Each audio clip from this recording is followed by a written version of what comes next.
সালাম আলাইকুম। ইসলাম সম্পর্কে আমার খুব বেশি ভালো ধারণা নেই, তবে মাঝে মাঝে একটু জানার চেষ্টা করি। যেহেতু আমি কোনো দায়ী না অথবা কোনো মুফতি না, সো আমার কথায় হয়তো সামান্য ভুল ত্রুটি থাকতে পারে। তবে আজকে আমি যেই জায়গাটাতে বিশ্লেষণ করতে যাচ্ছি, এই জায়গাটা যারা অন্তত পবিত্র কোরআনের এই আয়াতটা জানেন, আপনি চোখ বন্ধ করে আমার কথাগুলো শুনবেন, ভিডিওটা আর একটু হিসাবটা মিলাইবেন যে ট্রাম্পকে নিয়ে বা ট্রাম্পের সাথে পবিত্র কোরআনের সেই আয়াতটা আদৌ কি মিলছে কিনা। পবিত্র কোরআনে একটা আয়াত আছে, সূরা আল বাকারার আয়াত নাম্বার হচ্ছে 11।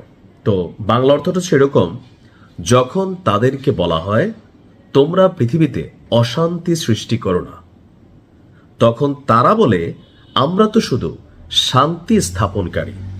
অর্থাৎ আল্লাহ রাব্বুল আলামিন বলছে যে একটা জাতির উদ্দেশ্যে, একটা কওমের উদ্দেশ্যে, সম্ভবত ওইটা কি বনি ইসরায়েল বা অন্য কোনো গোত্র বা জাতিকে বলা হয়েছে কিনা জানি না, তবে এখানে আসছে কি, তোমরা যখন তাদেরকে বলা হয় যে তোমরা পৃথিবীতে অশান্তি সৃষ্টি করো না, তখন তারা বলে আমরা তো শুধুই শান্তি স্থাপনকারী, অর্থাৎ আমরাই শান্তি স্থাপনকারী। তো এই আয়াতের সাথে ট্রাম্পের কানেক্টিভিটিটা কোথায় আসুন। গেল 2 থেকে 3 দিন আগে আমেরিকার একটা গণমাধ্যমকে দেওয়া সাক্ষাৎকারে ট্রাম্পের একটা বক্তব্য ছিল যে আমি নিজেকে শান্তির দূত মনে করি। মাঝখানে ডোনাল্ড ট্রাম্পকে নোবেল পুরস্কার দেওয়া নিয়ে যে ভেনেজুয়েলার একটা আছে না, ছিলান মাচাদু না কি, হ্যাঁ, তো ওই মহিলা সেও নাকি শান্তি টান্তিতে কি পাইছিল, ট্রাম্প দিয়ে দিবে, কারণ ট্রাম্প পৃথিবীতে শান্তি প্রতিষ্ঠা করতেছে, অর্থাৎ তার জন্য হয়তো ভেনেজুয়েলার প্রেসিডেন্ট পদ আসবে, ওরকম শান্তি ভেবে সে চিন্তা করছে। বা এবারও নোবেল দেওয়ার সময় ট্রাম্প মনোনয়নে আগাই গেছিল অনেক দূর, বাট সামহাও নোবেল কর্তৃপক্ষ যারা আছেন তারা পরবর্তী সময়, নরওয়ের সেই কর্তৃপক্ষকে আমি ধন্যবাদ দিই যে ট্রাম্পকে সেখান থেকে সরিয়ে দেওয়া হয়েছিল। এখন ট্রাম্পের এই বক্তব্য যে আমি নিজেকে শান্তির দূত মনে করি, তো পবিত্র কোরআনের আয়াত সূরা বাকারার 11 নম্বর আয়াতের শেষের অংশটা কি, তখন তারা বলে যে আমরা শুধুই শান্তি স্থাপনকারী।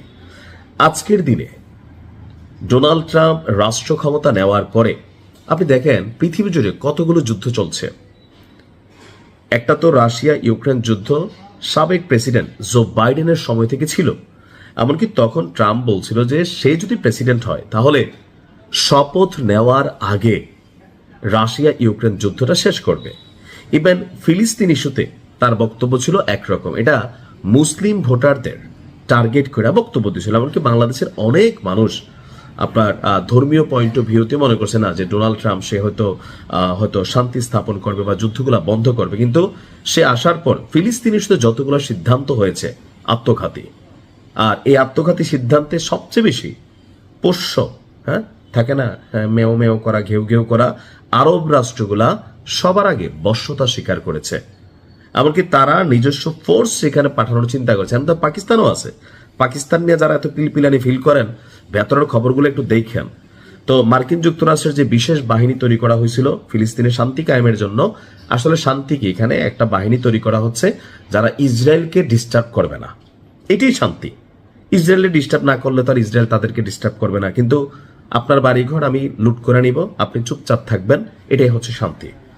আর রাইট নাও ইরান ইস্যুতে এই যে পুরো মধ্যপ্রাচ্য জুড়ে, সারা পৃথিবী জুড়ে এই মুহূর্তে জ্বালানি থেকে শুরু করে, বাংলাদেশে তেল নাই ভাই, সরকার ভর্তুকিতে তেল আনতেছে, বিএনপি সরকার মাত্র ক্ষমতায় বসছে, তেলের ধাক্কা কিন্তু সরকারকে একটা নাড়াচাড়া কিন্তু দিয়ে ফেলবে যদি এটা অল্প সময়ের মধ্যে সমাধান না হয়।